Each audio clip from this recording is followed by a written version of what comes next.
Welcome to our show, Connecting the Community with Chris. I have an exciting podcast today with Cara Gardner from North Coast Wealth Management. It's so important to make financial decisions, especially during these times and economic challenges that we have currently right now. So we wanted to have that discussion with you today and also with Cara as well, so you could listen in about these type of situations that possibly you might be going through with your parents and these decisions that you have to make when it comes down to care in your home and also making financial decisions. So welcome, Cara. Thank you, Chris. Thanks for having me. Glad to be here. Yes, I'm happy to have you here. It's such an important, it's so valuable to have this interview today because I know all of us in different ages will probably go through the challenges that we will be discussing today, and also important discussions you should be having with your own family members as well too. Cara and I are part of an organization called the Senior Compass Group, which our focus is to provide resources in the community for our aging population. So today I wanted to discuss what changes are you actually seeing, Cara, in the marketplace that are affecting investments in the senior community? Sure. Actually, there's a lot going on, as you are probably aware, in the markets these days. But with a lot of my older clients, one of the repetitive conversations I seem to be having right now is surrounding inflation. When you get to that older stage in life or of your planning, oftentimes you're in a more conservative investment mix, which would include cash or cash equivalent type of investments.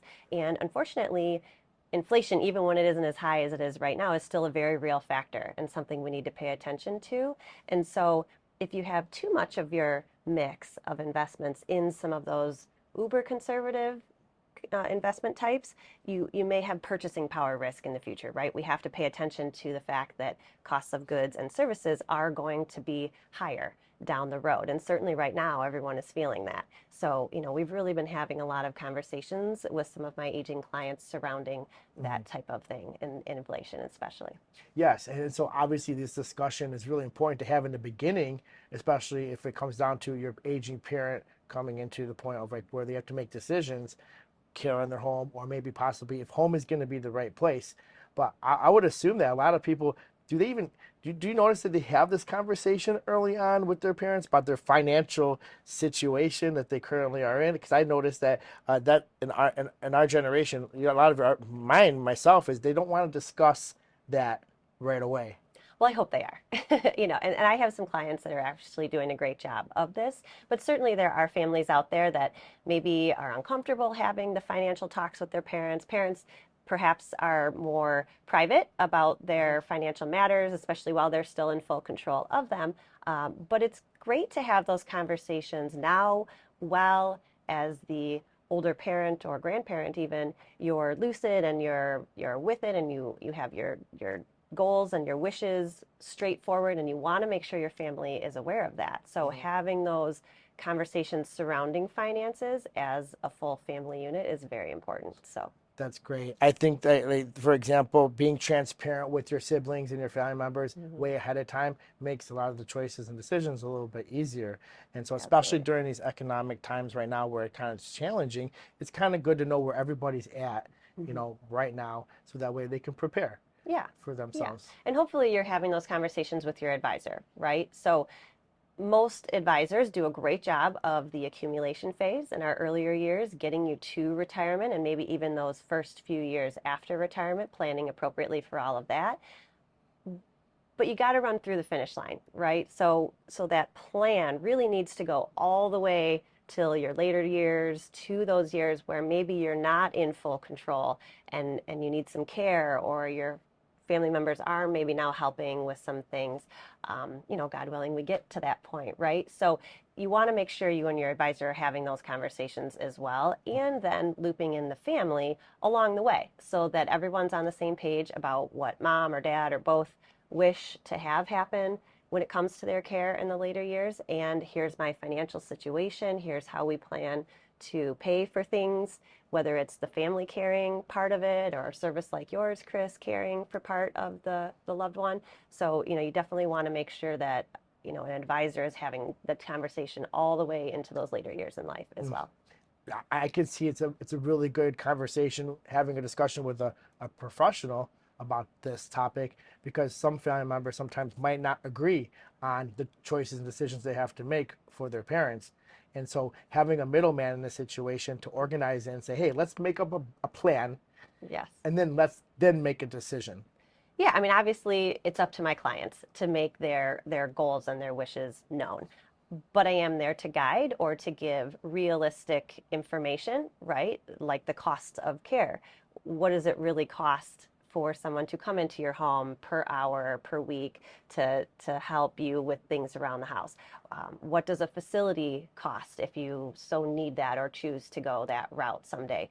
So I can at least provide all of the information in a hopefully non-threatening setting for the whole family to then hear it and perhaps come to those decisions together. So we as a family, we're all sitting with Cara, and we have questions. Mm-hmm. What are questions that we should ask you and about wealth management and preparing for the later years Yeah, of our lives? absolutely. So I think, one of the things I try to do with clients is make sure that their full planning from start to finish is efficient.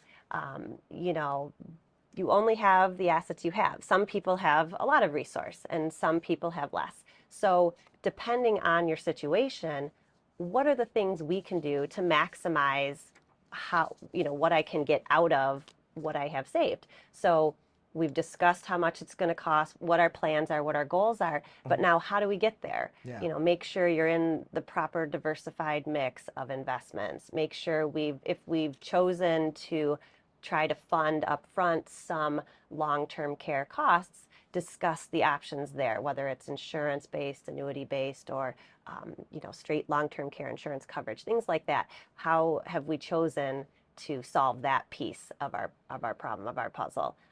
So you definitely want to make sure you're asking your advisor, hey, about those long-term things and not just the how do I get to retirement and then I'm good. There are many stages of life and it keeps going, past retirement. Yeah, I feel that we all want to, feel comfortable in the later years of our lives. At the same time, we want our kids to feel comfortable about making choices and decisions. So it can't always just be about us, about how we're going to feel, but also too, we have to look at our kids and our next generation, how they're going to feel comfortable to help make decisions. I know that when you are in the middle of taking care of your parents and you talk to somebody who has been through that experience, they might shed some light on and say, I might have done something different with my own kids. I might have not have done made the same decisions and choices for my own parents. That's Sure. why we want to have these conversations with you and everyone here and talk about this, because how important it is to be able to sit with your family, with professionals, and talk about it way ahead of time. And don't wait for a stressful situation, because when it's a stressful situation, everybody is emotions are high, and it's much harder to make a decision. So this is a great topic to discuss. I know that there are unique considerations for someone investing in the market during each specific decade. In the 60s, 70s, and 80s, it all can be different decisions and choices that they have to make. And so I'm assuming you go through this on a Yeah. daily basis. Absolutely. So, a personal decision is what age I want to be when I retire or what I want to do in retirement and things like that. The longevity of my family is per individual. But there are certainly things to note based on age milestones, right? So we have Social Security can be collected at 62, maybe 67, 70, things like that. 65 is when Medicare kicks in. The law used to be 70 and a half for required minimum distributions from your IRAs, but it's now 72. So certainly the age will matter, and that is a part of our planning. And we have to think about, okay, if we are going to take distributions from our IRAs at 72, or if we need them sooner or don't, what can we do in the meantime to make that a little bit more tenable from a tax standpoint? Do we look at Roth conversions or different tax investments that are tax favorable? Things like that will perhaps help us when we get to those milestones or those certain age groups. And then in the 80s and in the later years, sometimes people forget that we may lose one of our spouses or our partner. We don't always pass at the same time. It is so important. You're a product of your own environment. I truly feel that way. And so when you surround yourself with a financial wealth advisor, I've noticed in my years that I have would never feel more educated and confident about making choices and decisions going in my next years, but also too is just even help my parents and the advice that they give me too, or family members about what choices they're going to be coming about in the next 10 to 20 years. Well, and you and I are proud to be a part of our Senior Compass group, and I think fortunate that we have that group of professionals that we work with as well, including estate Yes. attorneys and other people that care for seniors. And so I know you and I were talking a little bit ago about things that affect our clients in their estates, and some of Yes. those conversations we need to have surrounding, say, powers of attorney or medical durable power of attorneys. I think a lot of people have misconceptions of what they're allowed to do as a spouse or a family member Hmm. without the legal backup of some paperwork. And so, whether you have a large estate and you have a business, like you have a business, you'll have a succession plan or things you'll have to consider down Hmm. the road, Hmm. right? Some Creating a people, trust. yep, trust, things like that. A lot of times people with a lot of resource think about those things or perhaps are guided down that path. But pretty much everybody should have some kind of power of attorney, medical directive, maybe a will, possibly a trust. A lot of times people forget about the fact that their investments with an advisor often are designated to beneficiaries. Uh, but if you have a trust, have you funded it? Did we put it on your bank account? Did we make it the contingent beneficiary of your Hmm. investment accounts? Do So you find that a lot of your clients have power of attorney situated? Because I find myself in the last 10 years, a lot of clients do not have this in order. yeah, I mean, I'm harping on them all the time if they Yeah. don't. So yes, pretty much they would because we have that conversation. So again, hopefully you're getting the proper guidance Hmm. down all paths. So even though I'm the financial advisor, we talk on topics that I don't necessarily do the business for myself. I'm not an attorney, I'm not a CPA, but I work closely with professionals like that to make sure that all of those pieces of the puzzle are put together for my client. And a power of attorney and trusts and wills and things like that are definitely important. Preparing for those unique situations when it comes down to assisted living or having home care in the home, there's a lot of financial decisions to be made. So I'm assuming that a lot of your families that you and clients that you deal with have to make these decisions. Yeah, absolutely. And so, like you mentioned, that's the question. Are you going to be cared for in your home for how long, if at all possible, the longest time? Or do you want to look at facilities?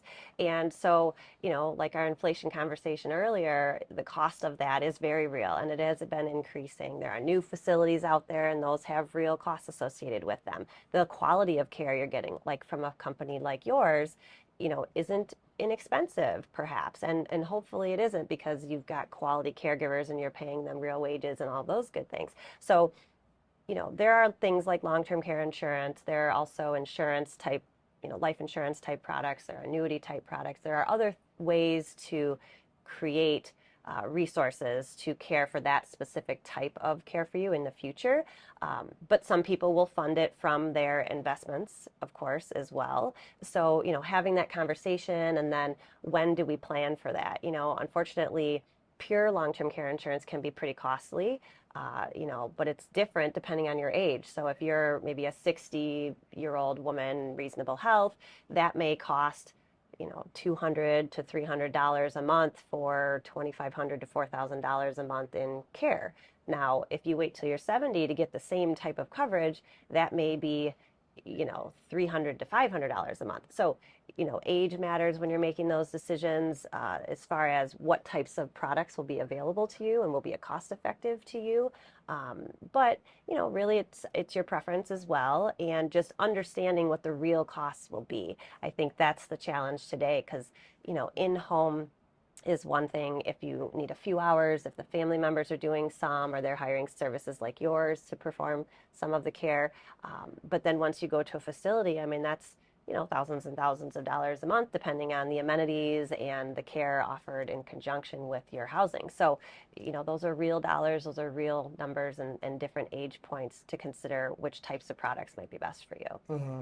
Yeah, there's a decision to be made emotionally and also financially. Hmm. And so those are really Absolutely. important to just to zero in on with your family members. And that's what I would see too, is that, making a decision emotionally, what you truly really want to do, and then you have to be the numbers person. I'm a numbers person. It has to also make sense too Hmm. financially. If you can't make if you can't make a choice and a decision, and it financially doesn't make sense for the whole family, then it could be detrimental, Hmm. and it could affect everybody emotionally too if they make the wrong decision too as well. Sure, and I, have to sort of take the emotion out of it and provide the numbers and options and guidance to help them make their decision. That's great. And so, do you believe that a husband and wife have combined investments in their later years? So, there are some benefits to being a spouse, right? So if you're married, there are some tax considerations, like we mentioned earlier, as far as the tax brackets are concerned. Depending on your level of wealth, you may, with an estate attorney, discuss having separate trusts or a combined trust, those types of things. There are ways to protect additional assets, based on your plans or your goals, legacy, charitable contributions to your family, what have you. So, certainly if you have a spouse, that is something to consider, as far as protecting one or the other. If you are in a spend down situation, the opposite effect. Hmm. If you're in a spend down situation, perhaps headed to Medicaid, there are ways to protect some assets for a spouse, a home, and things like that. So you definitely want to pay attention to that. But generally, being married is more your personal choice, and we can work within whatever parameters there are, Hmm. based on your options. Yeah. So everyone will have different personal circumstances. So Absolutely. and so we could probably write a lot of them on paper, sitting with a professional. So Hmm. why not just go through all those scenarios when you're married, so that way you can say, hey, listen, we're gonna go through this in our years, no, later years, Right. and let's just kind of let's put a plan together for each one of those Hmm. scenarios, right? Yeah. The what ifs. The what ifs, right? Sure. Yeah. And so do you recommend that seniors consult with an attorney and have a will prepared? Yes, I do think that everyone really should have a few basic things like the power of attorney for financial decisions, for broader based decisions. The medical directive or the durable power of attorney is something separate. Oftentimes people think just because you're married or you're a family member, you can make those decisions, but there will be hoops to jump through, and there may be time sensitive matters in someone's health that you don't want to wait for that. So you should have things like that prepared. Mhm. A general will is always great. A trust and some other documents really will depend on the person. Mhm. If you have property in different states, or, a lot of times people forget about their primary residence. We're often really good at, um, ensuring that our investment accounts, especially with an advisor, has the proper beneficiaries. But if you do have a trust, did you put it on your bank account? Did Mhm. we make it a contingent beneficiary? Yeah. What about the home? Do we have a ladybird deed or something that transfers title? So there are certainly stipulations that will come up for most of us. Mhm. So I would say working with a state attorney, at least on the minimums, and perhaps a more complicated plan, especially if you have larger amounts of wealth or businesses, things like that, succession planning. You definitely want to work with an attorney. So I know you might have touched on this a little bit earlier, but why, when and why do you know if you need a trust? Well, that's really more of a specific conversation for you and your attorney, honestly.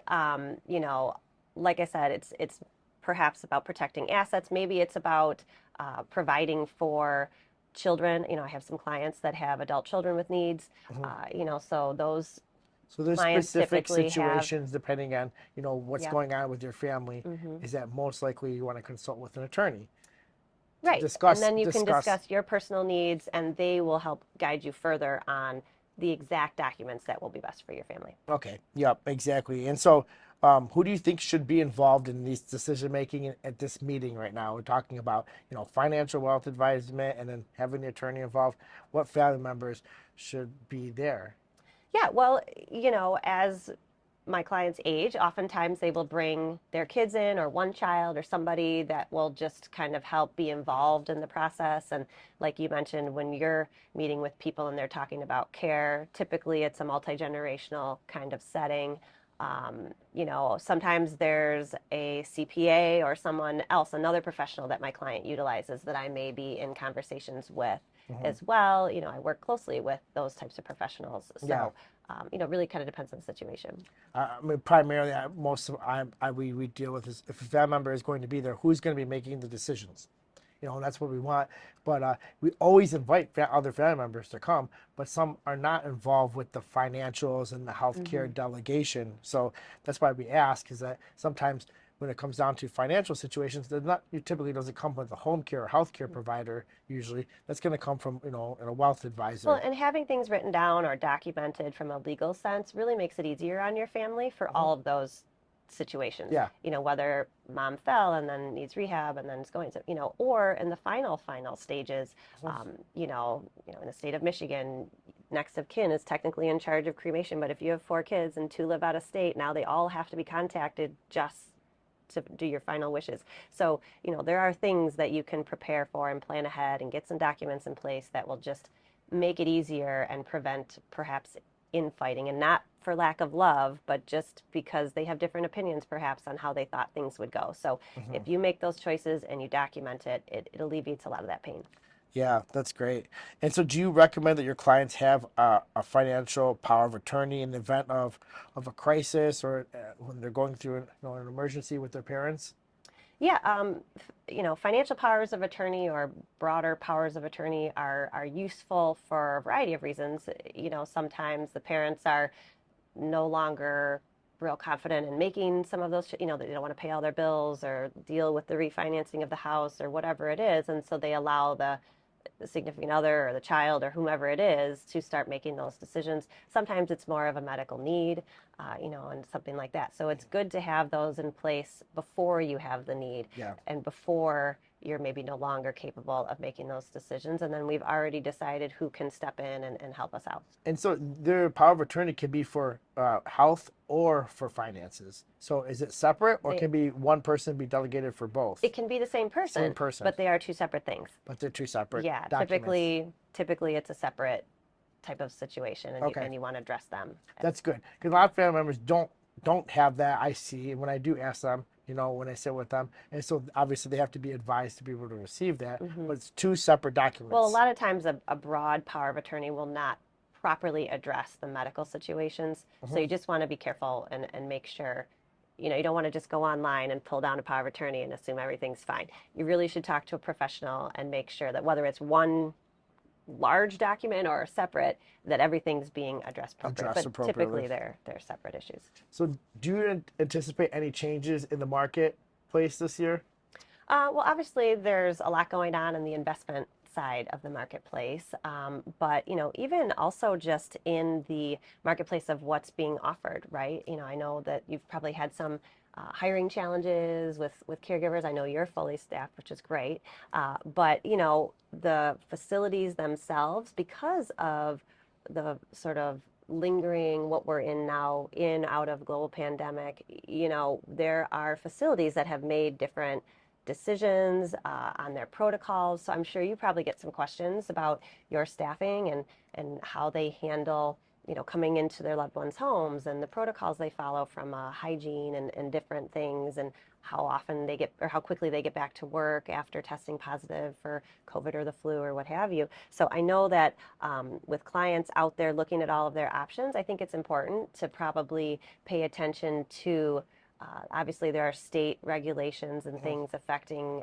overall health of our Yeah. community, but you may need to go a little deeper into what that facility or what that Mhm. company offers. And I'm sure you could share with people, what you do for them as well. Yeah, so you're saying is that the quality of care has to matter in order for you to make sure that you make a good decision is educate yourself on what stage, whether it's going to be assisted living or home care, the quality of care matters in the marketplace right now too because of staffing.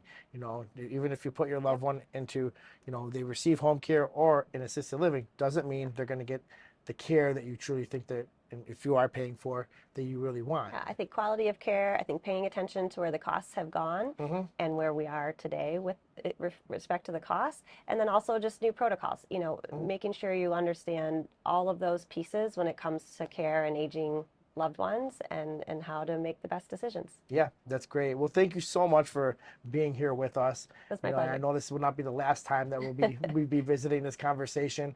You know, you and I think discussed this before, and we say that, you know, all of us are going to go through these decisions and choices with our family members. So Absolutely. why not just make it a little bit easier and prepare? Yep, happy to help. Glad to be here. Great, thank you.